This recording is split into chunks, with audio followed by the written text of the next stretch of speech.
एक तरफ ICC cricketer of the year Shaheen Shah Afridi की टीम लाहौर कलंदर्स, दूसरी तरफ टी20 player of the year Mohammad Rizwan की टीम मुल्तान सुल्तान्स।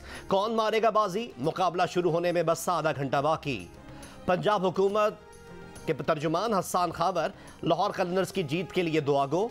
लाहौर कलंदर्स के कप्तान शाहीन अफरीदी के भाई आकाश अफरीदी कहते हैं कि आज का मैच लाहौर कलंदर्स जीतेगी।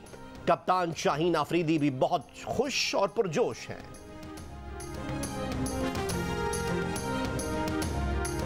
लाहौर कलंदर्स के कैप्टन शाहीन शाह अफरीदी ने कहा कि अच्छा टोटल करने की कोशिश करेंगे। PSL third match national stadium में अब से चंद लम्हात पहले टॉस हुआ और मुल्तान सुल्तान्स ने फील्डिंग का फैसला किया है।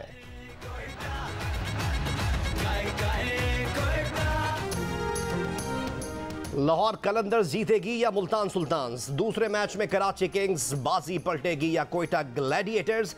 चारों टीमों के शायकीन अपनी अपनी टीमों के लिए जीत के लिए पुरुमीद। समंदर पार भी लाहौर कलंदर्स के दीवाने बेकरार। जर्मनी के शहर हैम्बर्ग और दुबई में मौजूद लाहौरियों को कलंदर्स की जीत का इंतजार।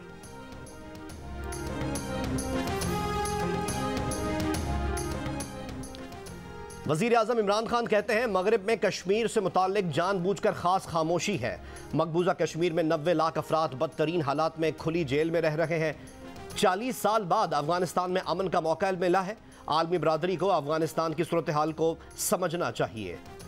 चीनी मीडिया को दिए गए इंटरव्यू में वजीर आजम इमरान खान ने कहा कि माजी में मुल्क की मईशत पर खास तवज्जो नहीं दी गई, हम मईशत पर खास तवज्जो दे रहे हैं। सीपैक ने पाकिस्तान और चीन को और करीब किया है। चीन ज़रूरत के वक्त हमेशा पाकिस्तान के साथ खड़ा रहा। चीन में सरमाया ओलंपिक्स का इनेकाद काबिल सताइश है। आइंदा हफ्ते चीन के दौरे का मुंतज़िर हूँ।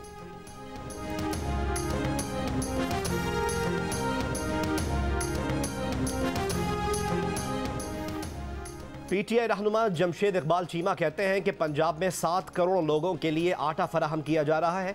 20 किलो का सरकारी आटे का थैला 1100 रुपये में दिया जा रहा है।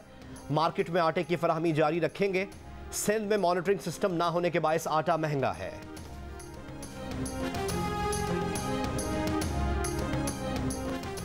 तर्जुमान नून लीग मरियम औरंगजेब कहती हैं कि पंजाब में यूरिया खाद की किल्लत इमरान माफिया की करप्शन के सबब है। नून लीग के दौर में 2400 रुपये में मिलने वाली डीएपी आज 10,000 में भी नहीं मिल रही। किसान खाद के लिए दरबदर है, उन्हें भिखारी बना दिया गया है। खाद बर वक्त ना मिल सकी तो गंदम की पैदावार कैसे होगी?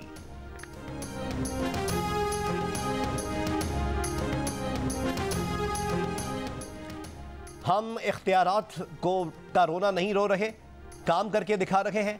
बल्दियाती बिल में तरमीम की जाएगी। एडमिनिस्ट्रेटर कराची मुर्तज़ा वहाब की गुफ्तगू। कहा शहरी बदलता हुआ कराची देख रहे हैं। तरक्याती मंसूबों पर बल्दियाती इदारे ही काम कर रहे हैं। माड़ीपुर रोड हम पहले ही मुकम्मल कर चुके हैं, अब हॉक्स वे जाने में आधा घंटा लगता है। साहिल पर भी शहरियों की तफरीह के लिए काम किया जा रहा है। कराची के पुराने फ्लाईओवर्स की मरम्मत पर भी टेंडर्स दे दिए गए हैं। फैसलाबाद में कार सवार फैमिली से डकैती के दौरान खातून से मुबैना बदसलूकी का वाकया। मुद्दई ने शनाख्त परेड के दौरान 2 मुल्ज़िमान को शनाख्त कर लिया।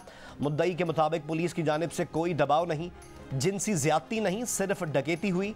मुतासरा खातून ने ज्यादती का इल्ज़ाम लगाकर बयान वापस ले लिया था।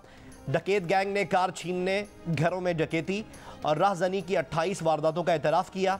खातून और उनकी फैमिली के साथ वाकया 21 जनवरी को पेश आया था। कराची के इलाके डिफेंस में जेर तामीर इमारत की छत गिरने से एक शख्स जाँ बहक, 3 जख्मी हुए। पुलिस के मुताबिक जाँ बहक शख्स ठेकेदार था। हैवी मशीनरी की मदद से मलबा उठाने का काम जारी।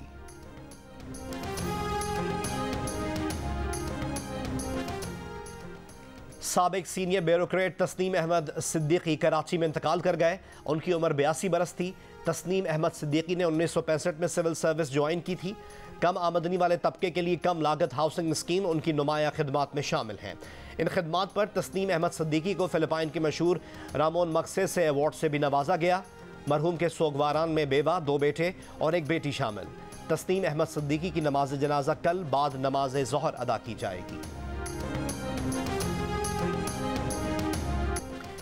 और कराची में सर्दी की शिद्दत में मजीद कमी का इम्कान। दिन के औकात में समुद्री हवाएं चलती रहेंगी।